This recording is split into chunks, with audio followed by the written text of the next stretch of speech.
Drinking your own death? If not your own death, but it's definitely not charged. I don't think it's charged with great particles. I don't want to be he, she, it, non-binary, nothing. I was like, maybe I just want to have an alienatrix. Once you create your twin, you can actually you reuse your face and do like free campaigns in several cities, like, Paris, Right. Tokyo, right? Like all these, New York, you can be in several places at the same time. I'm just flooded with ideas. Like I write a whole album idea, a collection, clothing collection idea, 3 music videos. I've always been fascinated by Georgian alphabet, and just What is so special about it? Tell us. it's just so beautiful. It looks like elven, like the elven language in Lord of the Rings. Welcome to the Basic Show with Viktorija Pashuta.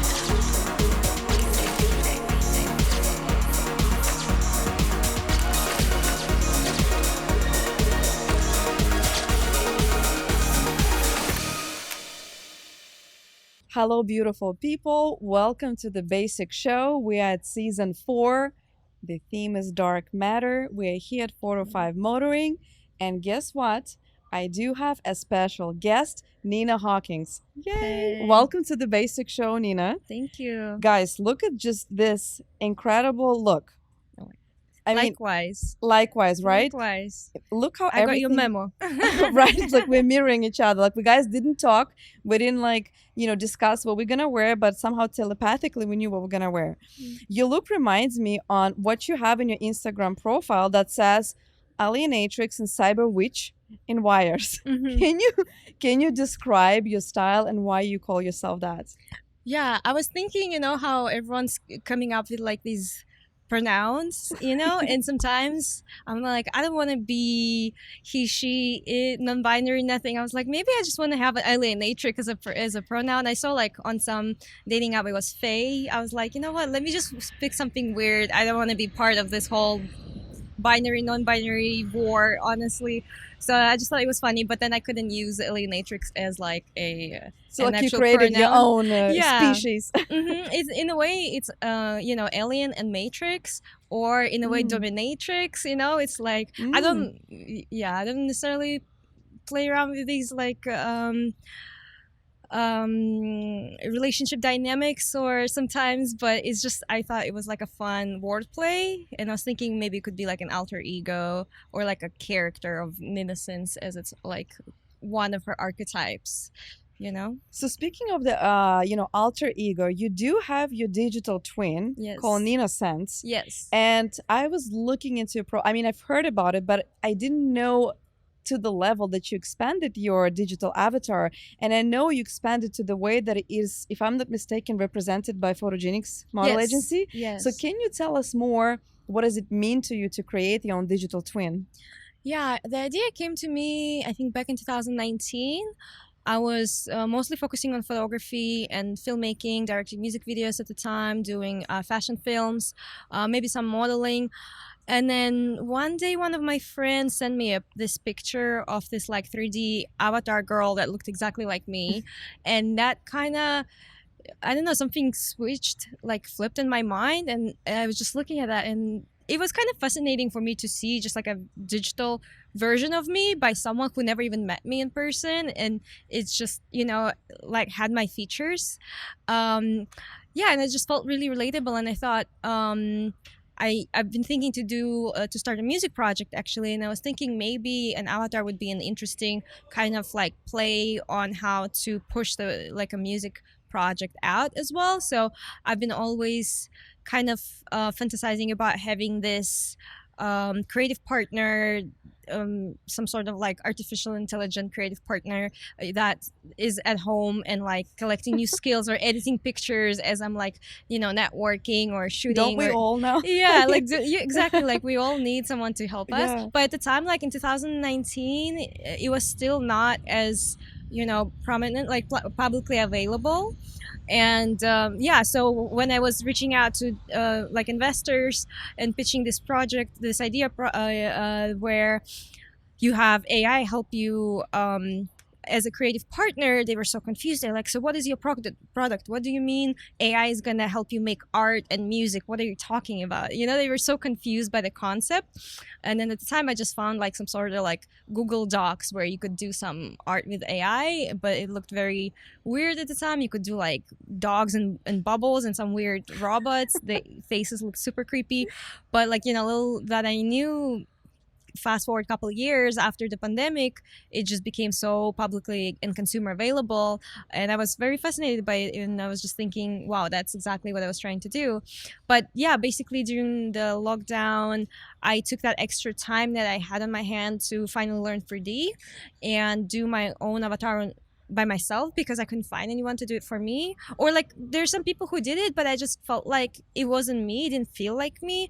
And then I just needed like a female touch, and maybe I'm a control freak, so I just It's wanted to do interesting. everything Yeah, it's myself. interesting you say that, because recently, I don't know how recently, but I even made a note that big artists like Timbaland, right? They created AI focused label called Stage Zero, and with specific AI character called Tata. And there's a virtual rapper FN Mecca, right? And he created created avatar project by Factory New. And when I saw it, I thought, oh my god, how convenient. You create an artist who can be fully controlled, fully manipulated, do everything you say. It goes against of the legendary rock bands that were in the past were rebellious and had their own personality. But when you talk about it, creating your own avatar, it means it's your own twin, right? It's your baby, it's your art project, and you are in charge of it, right? You're not True. some, creepy creepy guy in the background telling that AI, I don't know, AI persona what to do, right? In a sense, you have full like a creative 19-year-old Brazilian girl, right? Yeah. I mean, that's kind of creepy, but in a sense, I love that it's coming from you, because you are an artist, right? It's your vision, it's your project. You have full control of how it's presented. What does it do? So, how do you see the future of that project? What are you planning to do with it? Yeah. So, sorry, by the way, is that the right way to say project? Sorry, it's supposed to. I guess project overall. I started.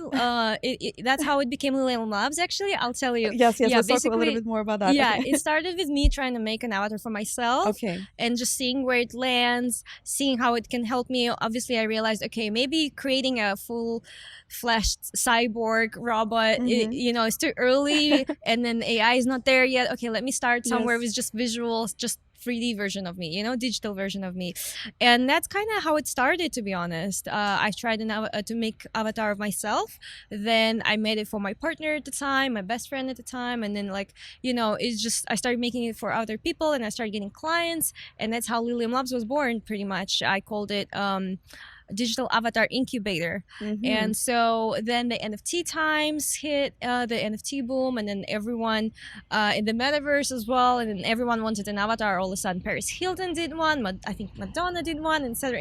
Doja did one, so everyone was trying to get into it, and it kind of like lined up in a way where it just became popular. So what I was doing was kind of like at the right time, and I've already learned the workflow that I had, and I was working on a proprietary facial scanning app, and there was just like all these little things I was working on it. And shortly after, Photogenics got in touch with me, and they wanted to become the first modeling agency to have their own avatars, to like a whole division of models from real models, not just some made up models, right?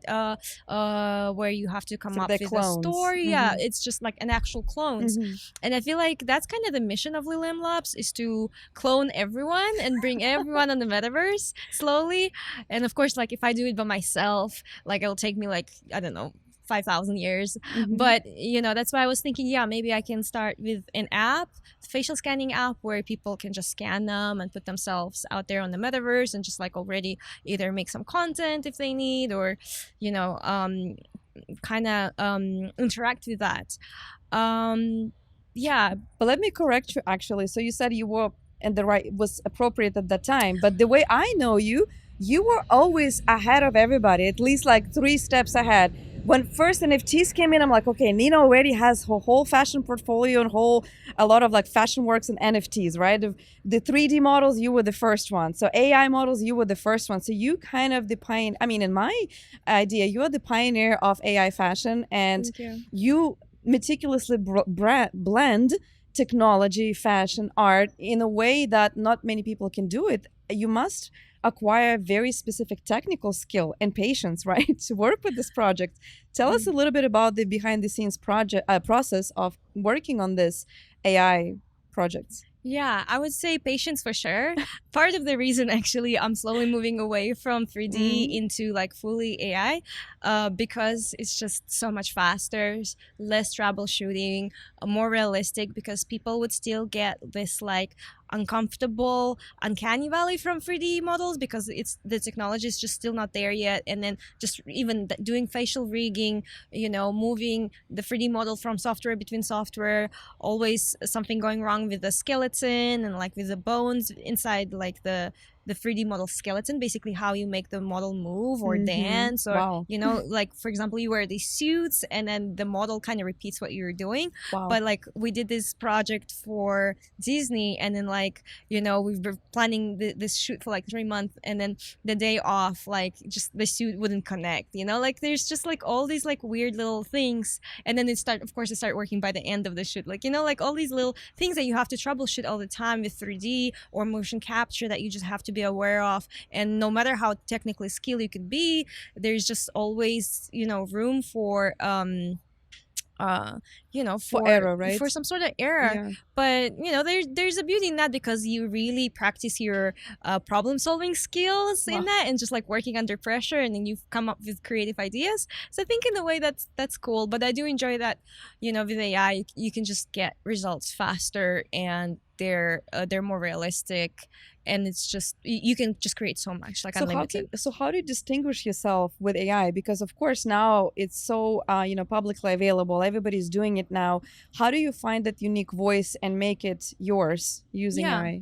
I would say that's something I haven't struggled with AI. I guess like since I have such a like wide experience already, I think I got into photography. I was in 2009, like after after modeling. So it's just kind of like, I don't know. It's just been a second that I've been doing that, and it's been really organic for you, right? Yeah, it's been organic in a way that I already developed my original style, and when I was working, let's say, between photography and 3D, people would already be confused because the way I retouch pictures already looks a little bit 3D. I take them to another, a bit another level. And same with 3D, I make it so realistic that sometimes you can't even tell what is what. Yeah, even for me, I was like looking at your imagery. I'm like, which one is AI? Which one is edited? Which one is real photo shoot? Like, you really have the skill to blend it so perfectly. I think I just don't like having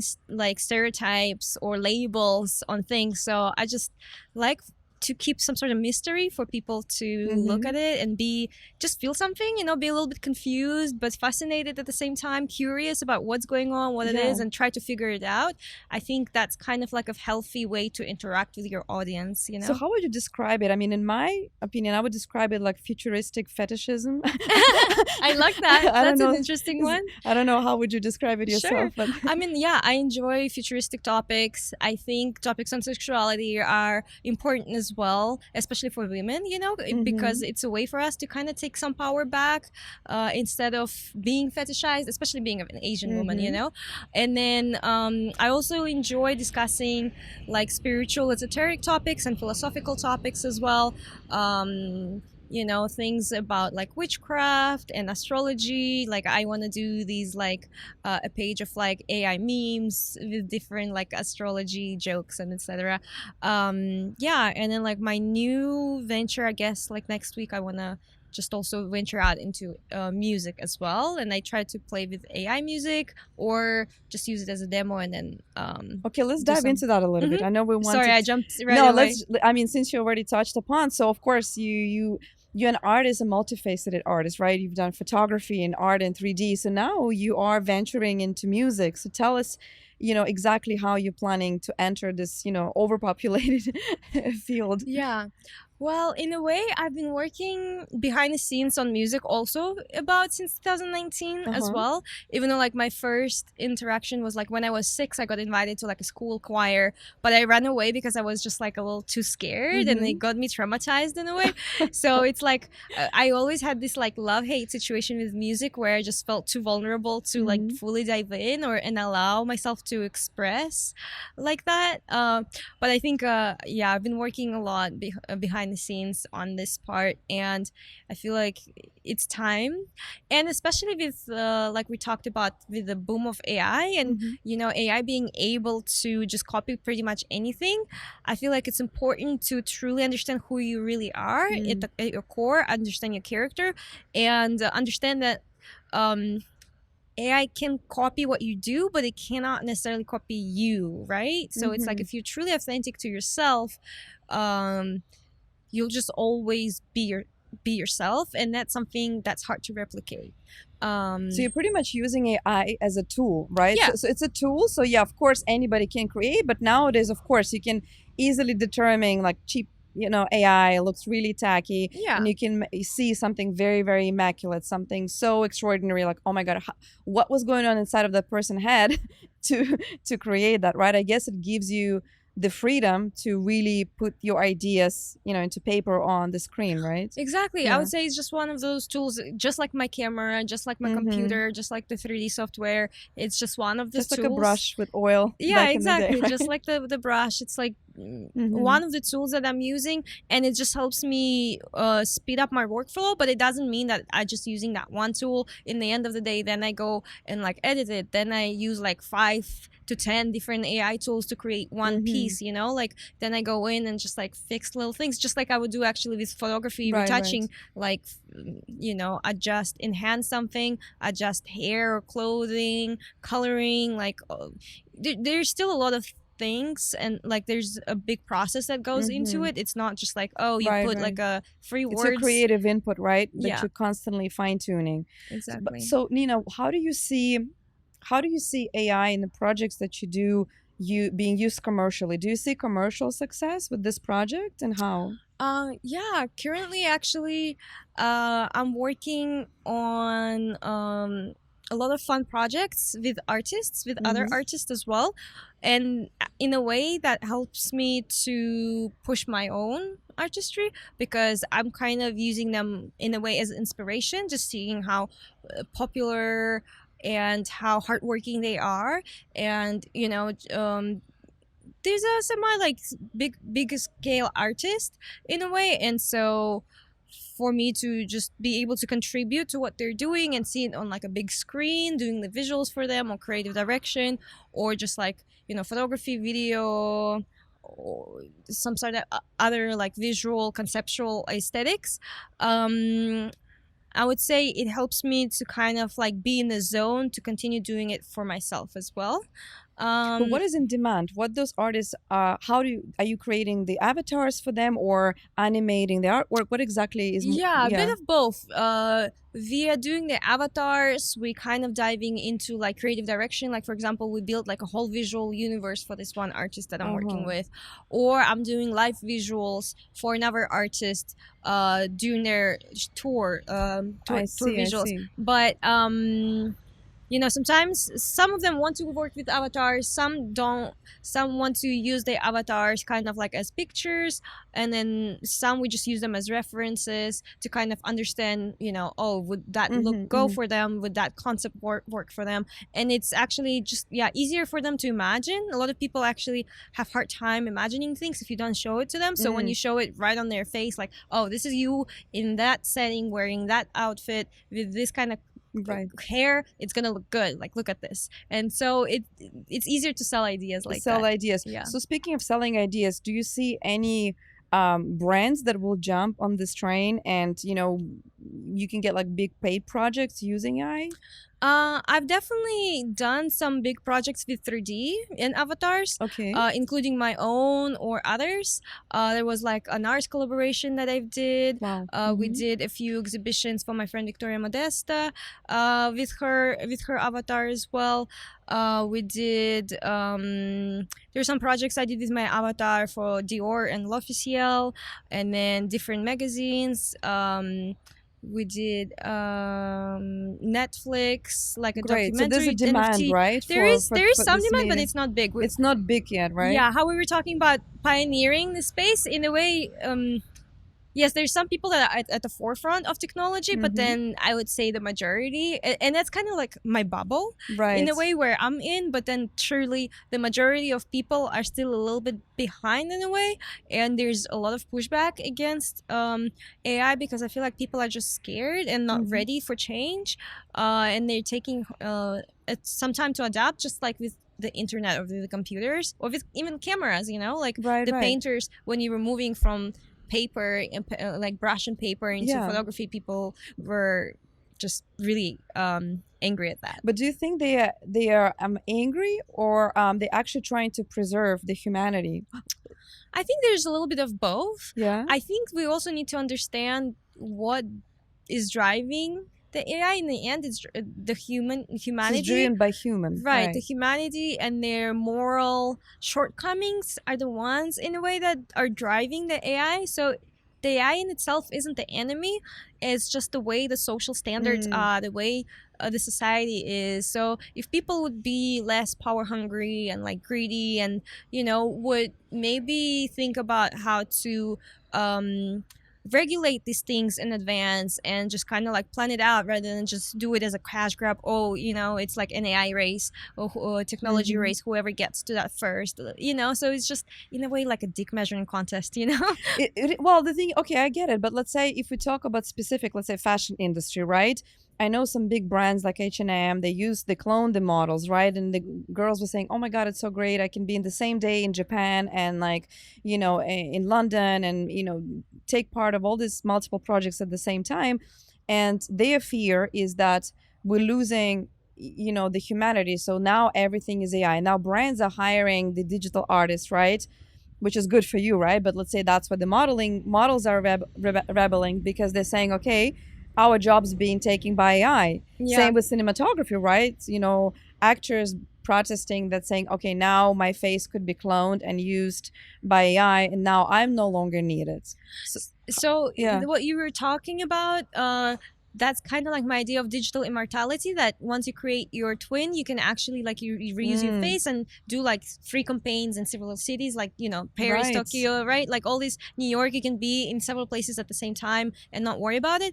But I think the issue, like I said again, like the moral backbone behind it. So for example, with photogenics, we had contracts with all the models. They're getting percentage from all the jobs. They're having ownership of their face. I think some countries, I'm not sure, don't quote me on that, it was either Sweden or one of the European, maybe Denmark, one of the European Yeah. countries, they actually decided that you forever is holding you're holding the rights to your face. So if it's ever replicated, you need to get paid for that. So I think if we just regulate it properly and Right. we are truthful and honest about how this technology is being used, I don't think there should be any problems. The Yeah. problem is that people are just lying and are greedy. 100%.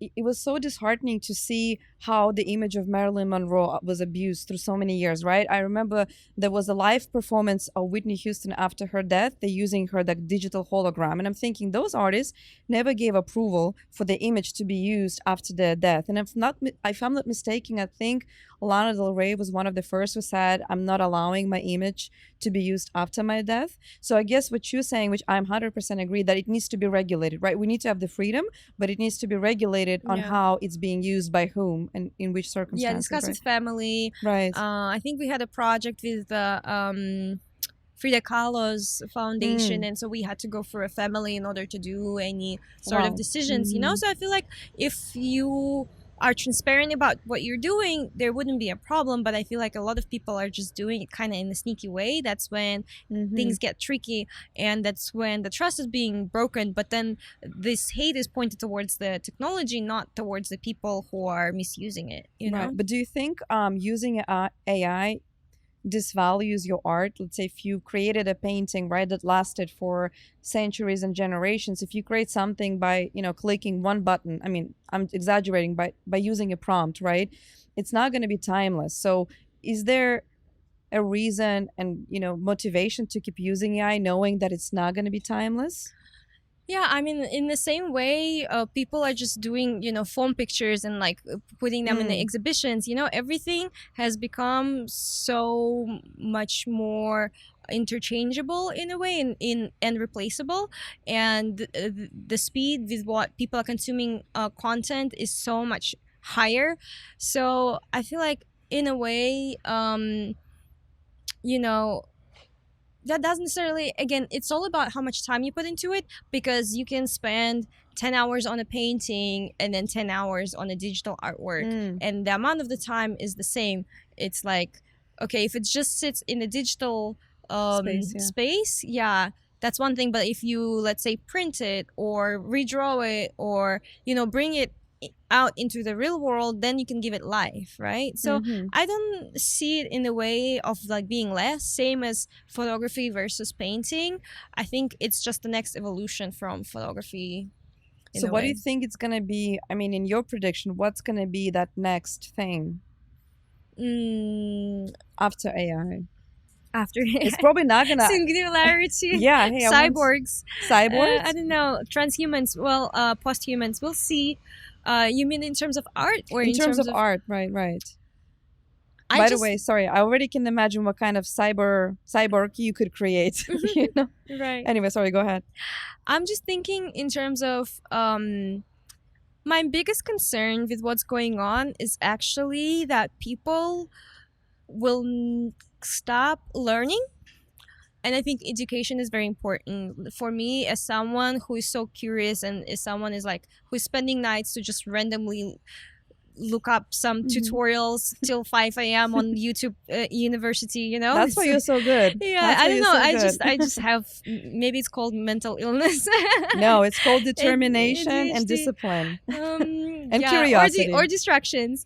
But anyway, I would say, I think the most important part is for people to just keep learning. It doesn't matter what you're learning. It doesn't matter what tools are you using. As long as you're learning and curious, and you have that fire in you, and you keep going, and you keep learning new things, and you keep practicing new skills. It doesn't have to be only digital.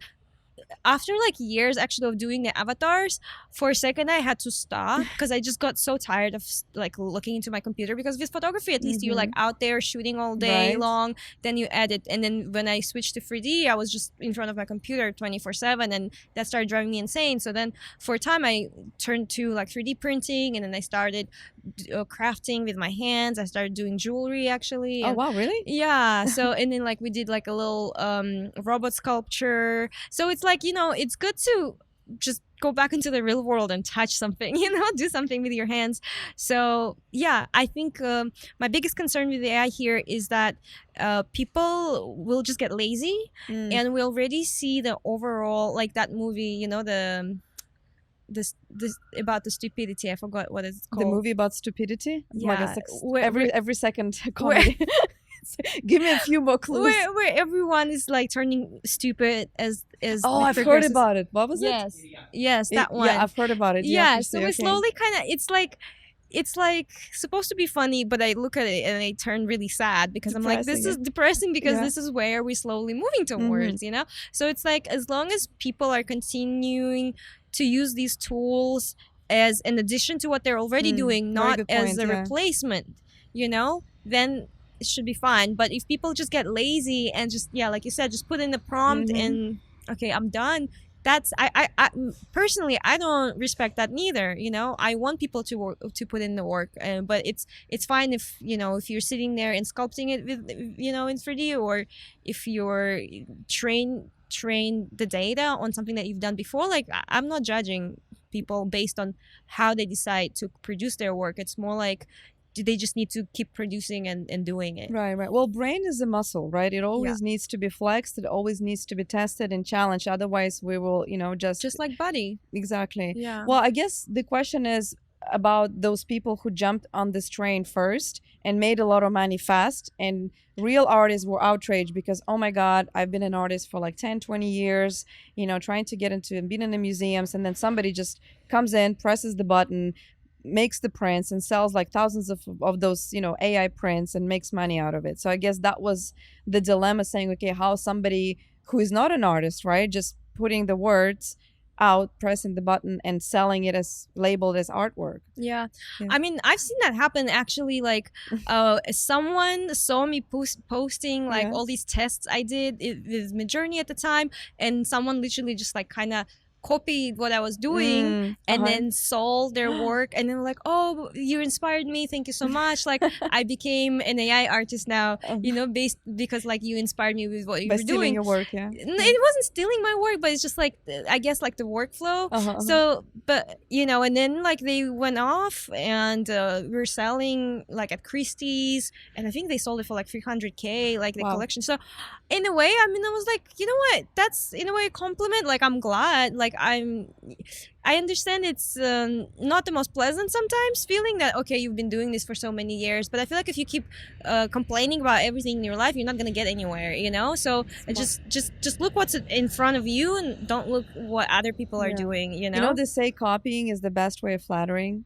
Yeah. So if somebody's copying you, it means you're doing something right. Yeah, exactly. It's like, okay, maybe it's their time now and my time will be later, and maybe I'll make more money than they did. You never know what the universe has in store for you.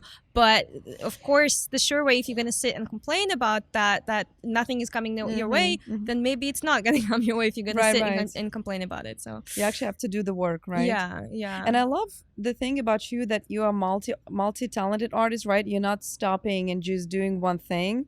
Kind of reminds me a little bit of like this punk version of Leonardo da Vinci. Oh, thank you. Wow. It's like Renaissance woman. Yeah, wow, because he was doing everything. He was doing like anatomy and art, all these amazing projects at the same time. But his access to education was different, so different. So he's definitely a genius. Yeah. So speaking of education, how do you think, what is the best way to acquire knowledge nowadays?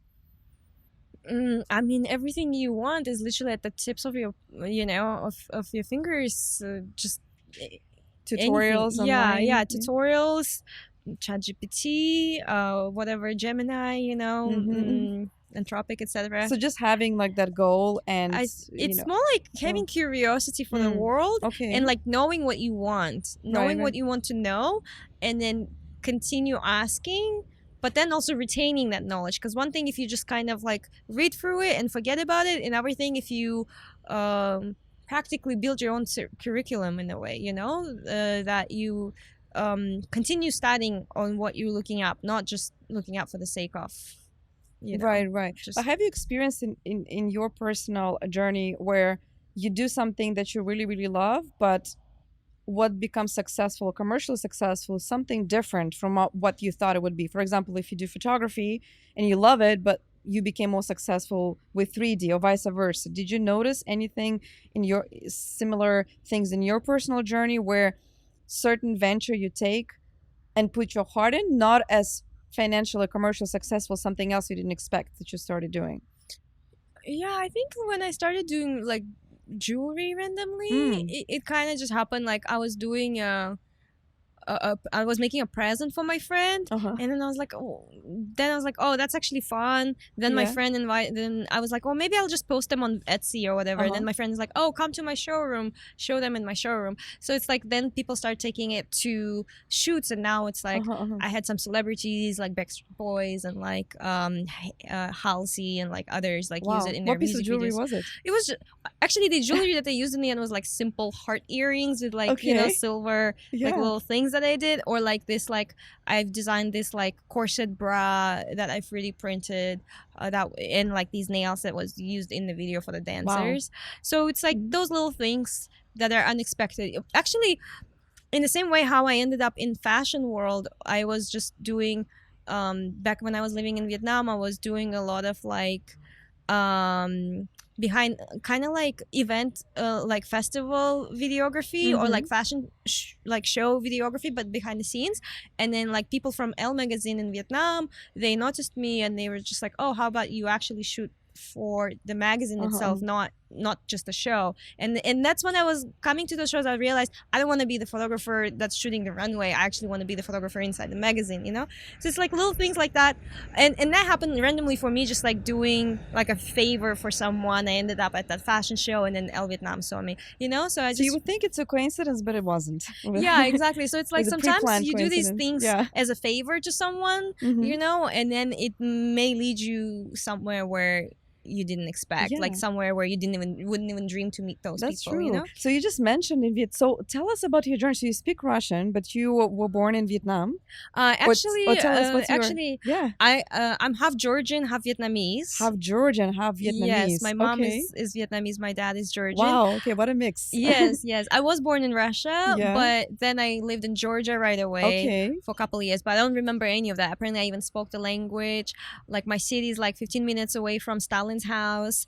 Like you spoke alien language. Yeah, like I don't remember any of that, but then I lived in Ukraine and I have Ukrainian citizenship.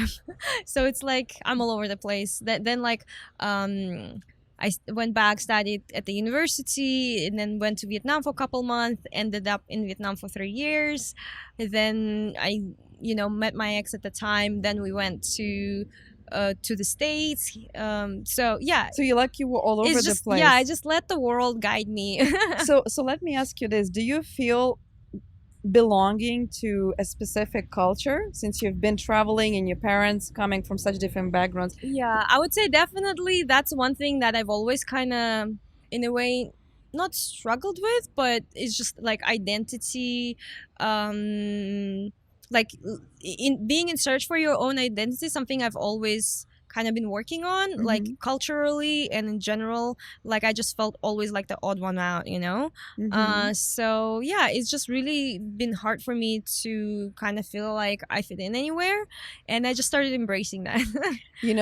Every time guest says something profound, I have goosebumps. I always say it, and I just realized in search of your identity, you created your whole universe, in a sense. You created your own world, searching for identity, but that funneled you and gave you the energy and the strength and motivation to create something completely new that didn't exist before.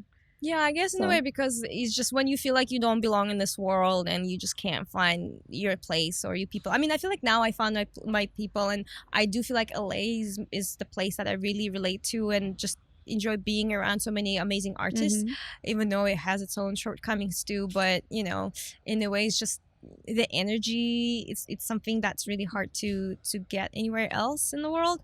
But yeah, I mean, I've been always struggling with growing up an Asian kid in a very Slavic community. It's something I've been struggling as well with, racism and bullying and that.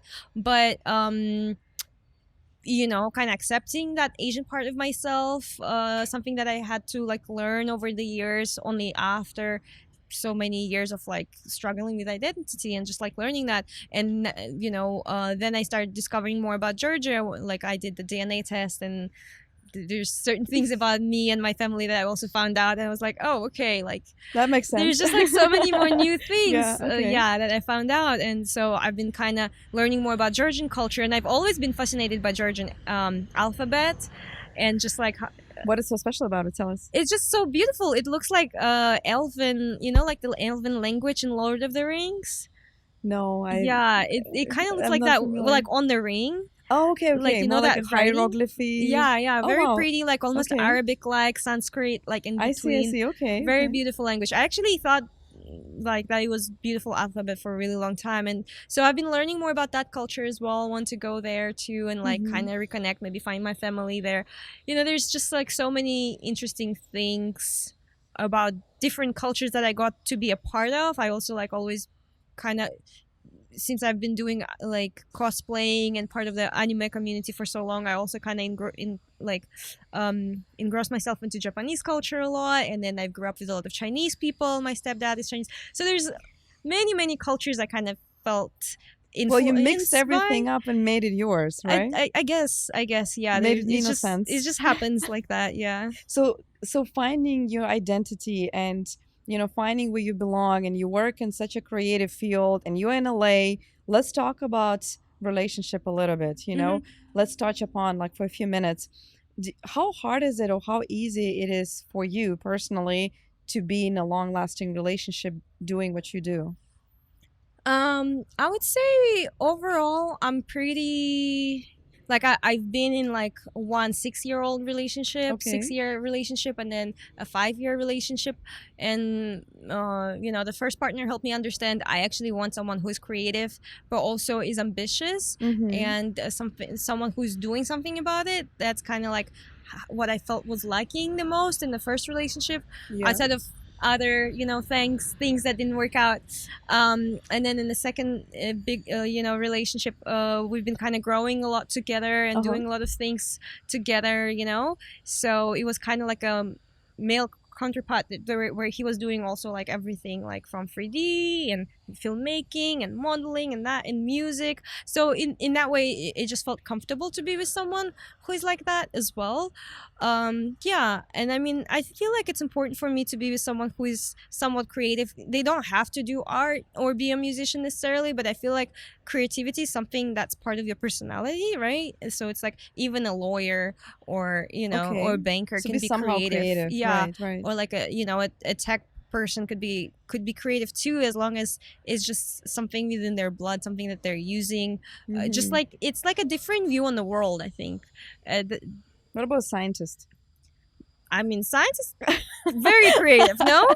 Very scientists creative. in the lab making and mixing all Yeah, the portions. yeah. I think have some friends that work for NASA and for JPL, because we I- did some projects together, Yeah, and they're very creative.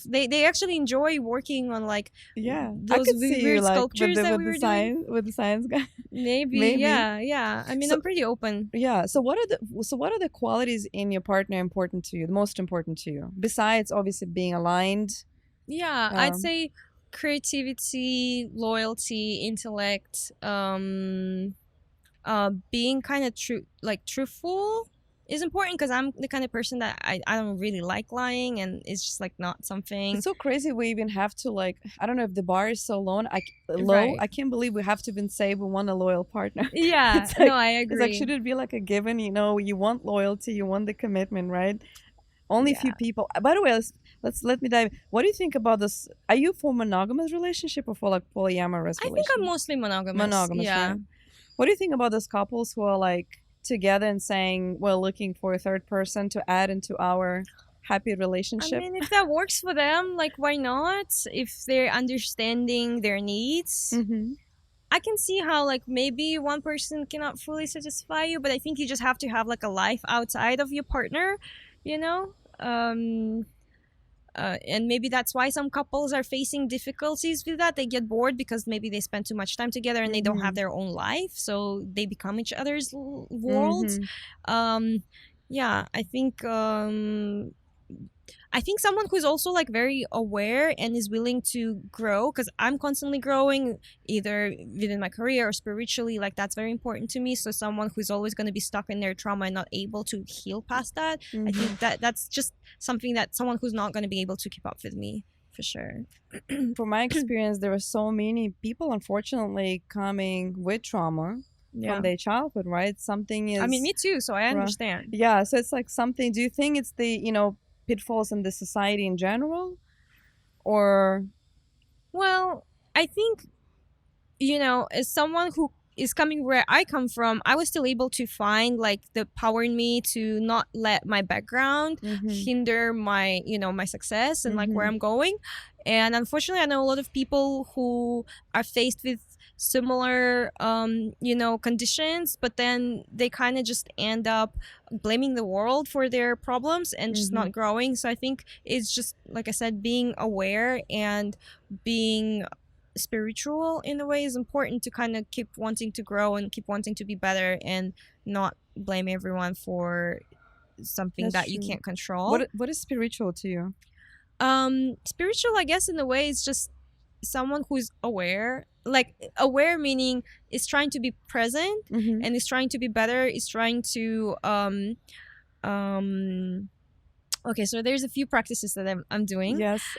Some of them To share. is like, for example, one of them is Vipassana.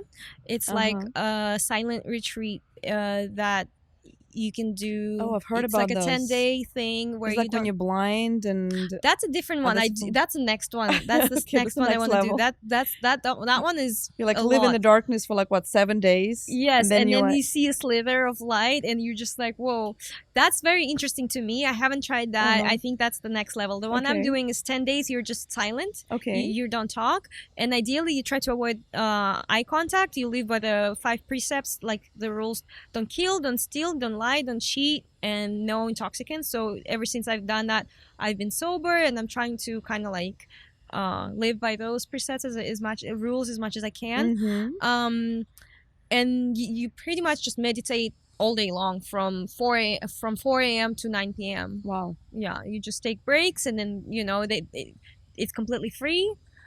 It's all donation based. You can come, stay there. They feed you. People come to volunteer. So what I did my second time, I came for like almost 3 weeks. It was like 19 days in the end. I came 4 days before I was serving, so I was like cleaning and cooking and like doing woodworking on New Year's. Like I was like, that's the best New Year of my life. Wow, Not at some okay. party, but like Woodworking. woodworking in the middle of the woods for this like meditation center, you know. And in the end, like whatever, I'm just realizing that whatever I'm doing, this like selfless service, that what they call it, yeah, like you're not getting paid, but you are contributing to happiness of like 100 people, you know, more than 100 people that come out of this course, and they're all smiling, and their world has literally just changed. And you just, I don't know, it really gives back, you know.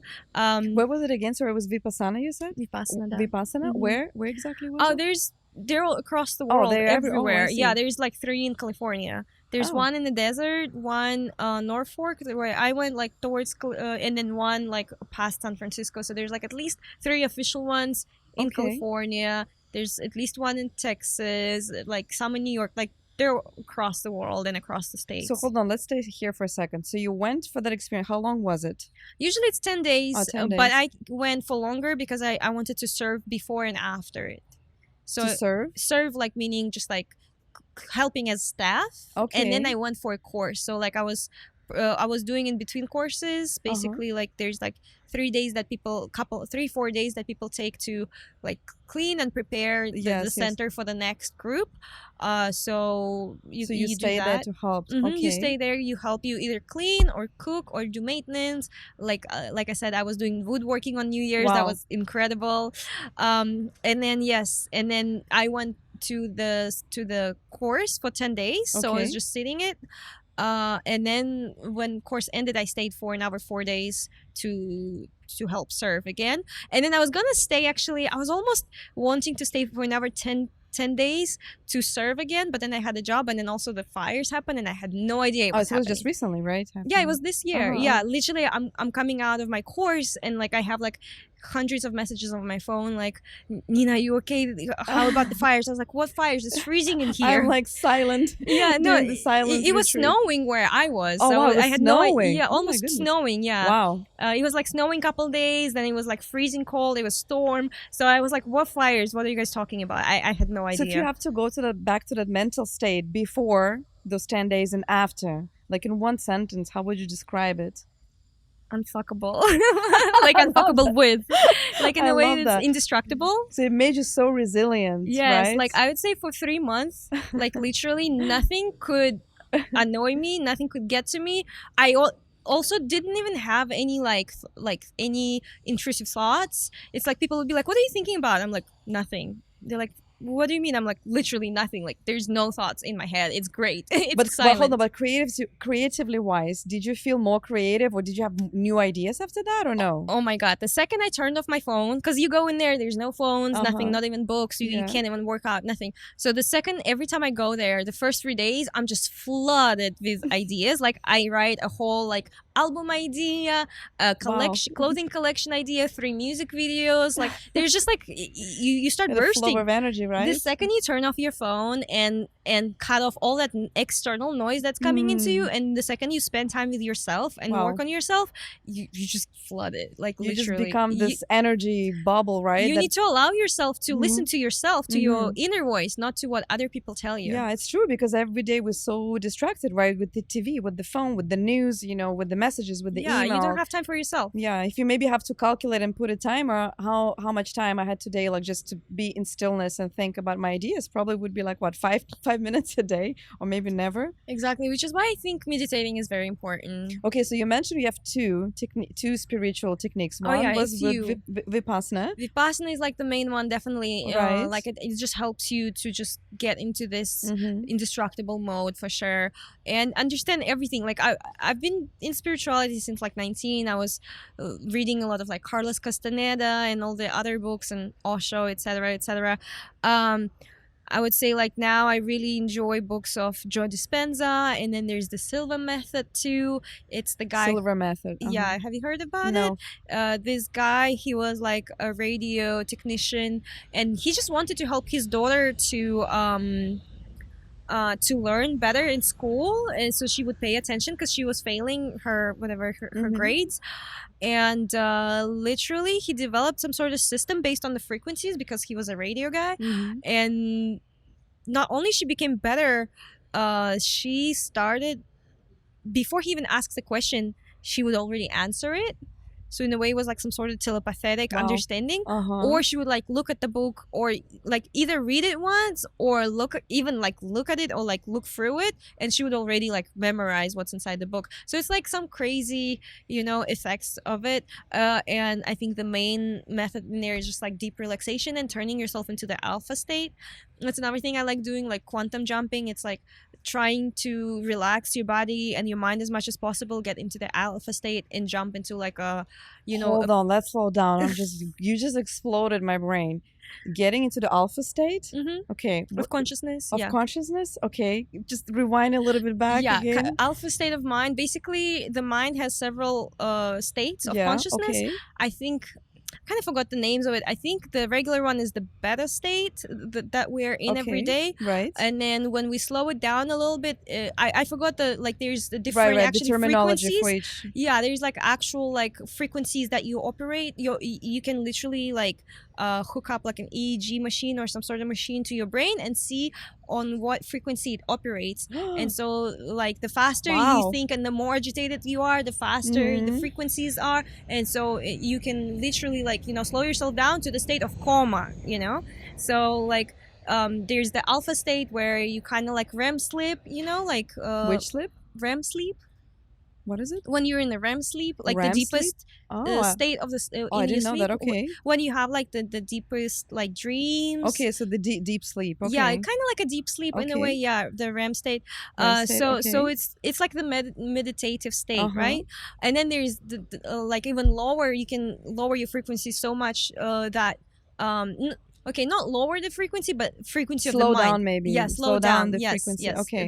not lower. Slow down the frequencies to the point where you could put yourself almost like in a coma state. Like you have such a very slow, basically, maybe slow frequency. Heartbeat, maybe even, right? So, maybe almost like slowing down. I think I was playing with like slowing down and fastening my heartbeat sometimes. Like I was watching it on the iWatch or whatever, and like I was playing it. Did you manage to do it?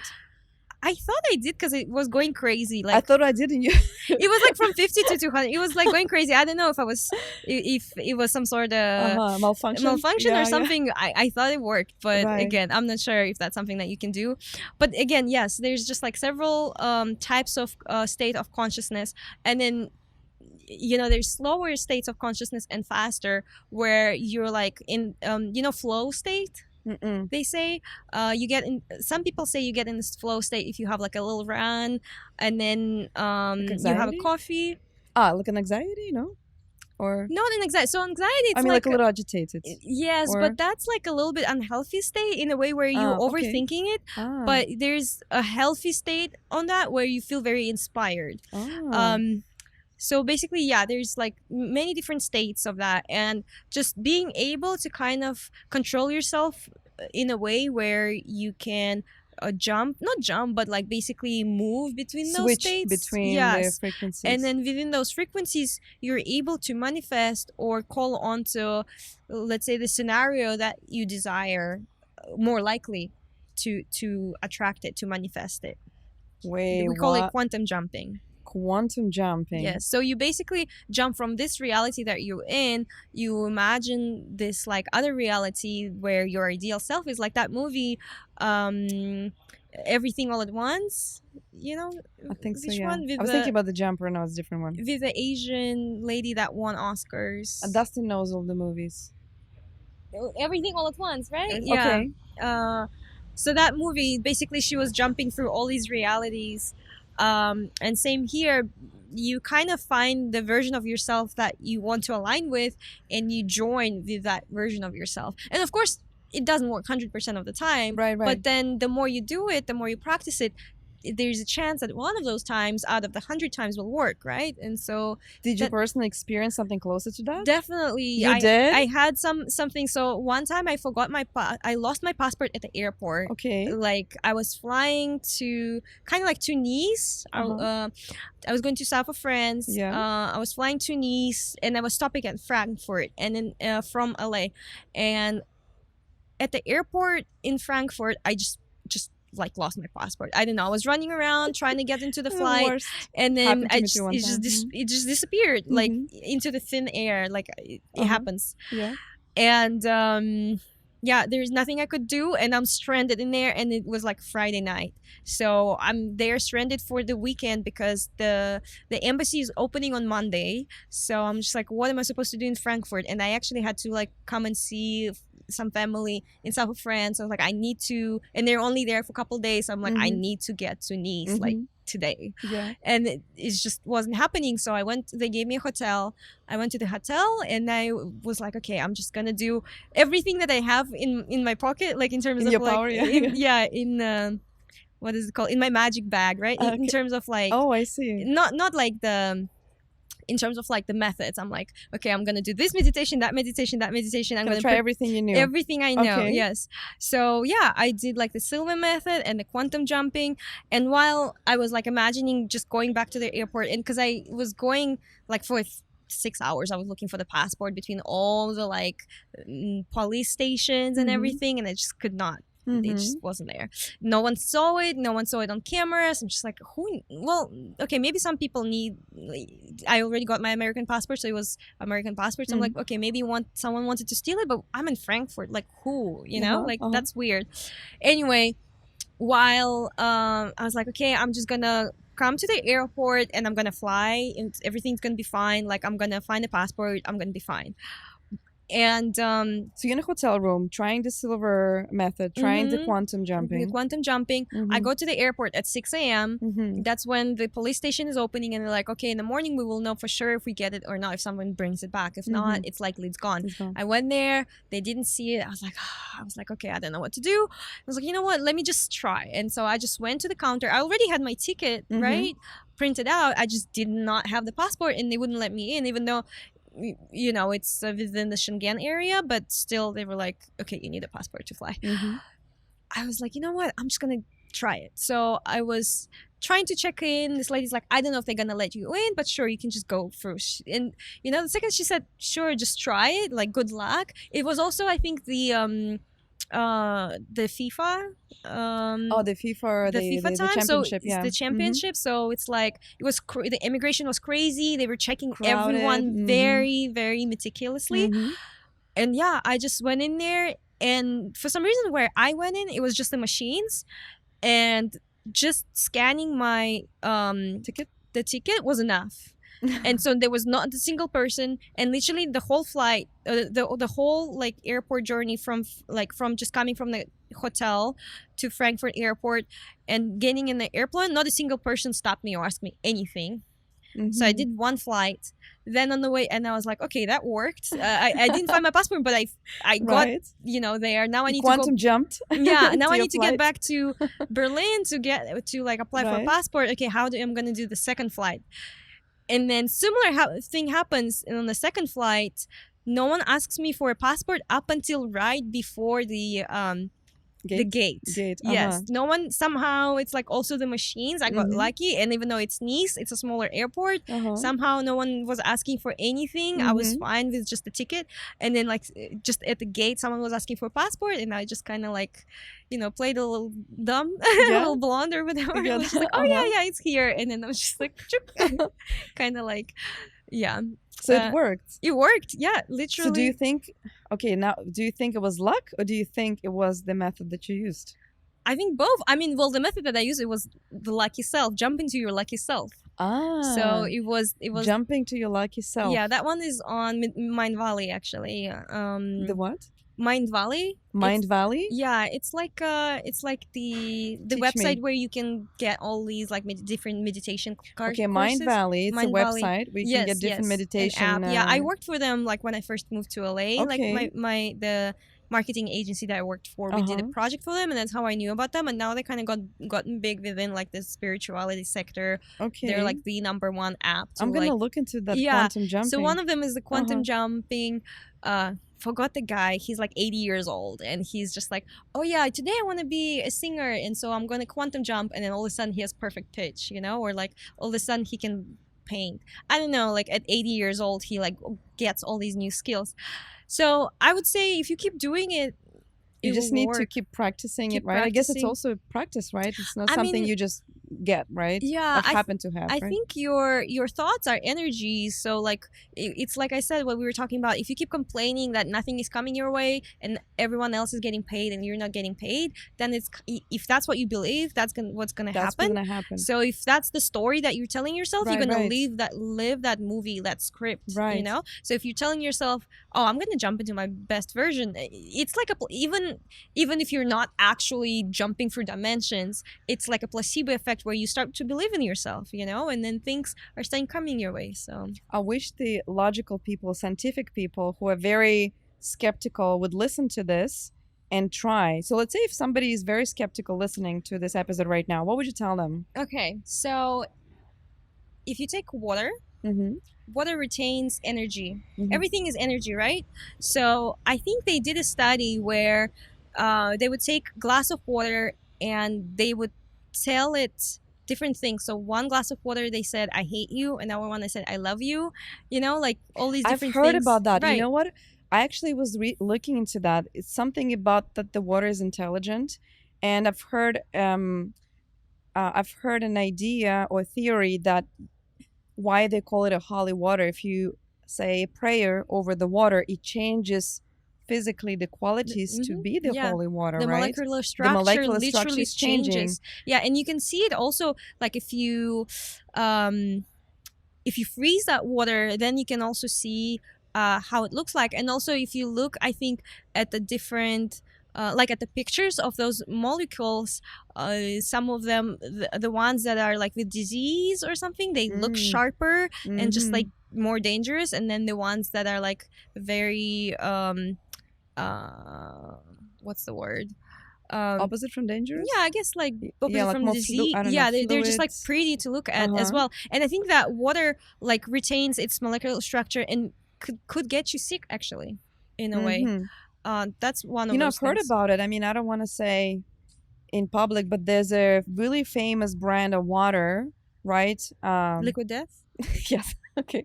Liquid Death, right? I don't drink it. You don't, right? So do you believe that if you put certain words, right, around you on the objects you use, it's psychologically, energetically, to stay away from right? It, it kind of gives even you though we all like people like I sometimes like I jump between diets, so it's like sometimes I eat meat, sometimes I don't.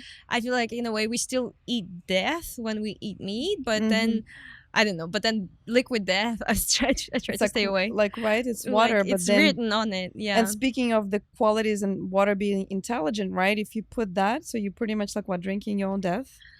If not your own death, but it's definitely not charged. I don't think it's charged with great particles. Right. Oh, what I was trying to say is like if we follow our logic, right? It's the intention. It's the intention, right, that you inside that bottle. Yeah. No, Yeah. I believe it. That's why I try not to drink it if I don't have to. Right. Yeah. So what do you drink?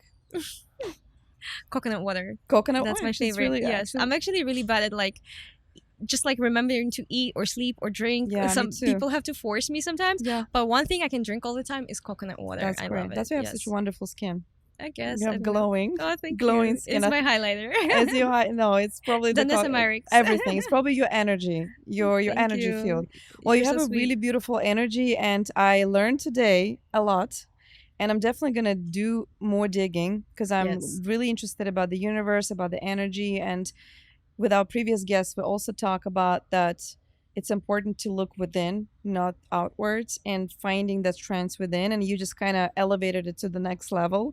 I'm gonna look into that information. I hope it was really useful for our listeners and viewers. Hope so And too. I'm so grateful for having you as my guest on the Basic Show. It was Thank really you. wonderful to, step in a little bit into the Alienatrix universe and get a little bit, taste of your world, of your universe. Thank you for sharing, and Thank you for listening. thank you for beautiful conversation. Today we had Nina Hawkins. Thank you. Check her work on Instagram at Nina Sense, right? Yes. Well, thank you for being here. Thank you so much for having me. Thank That you. was a pleasure. Thank you. Bye. Bye bye.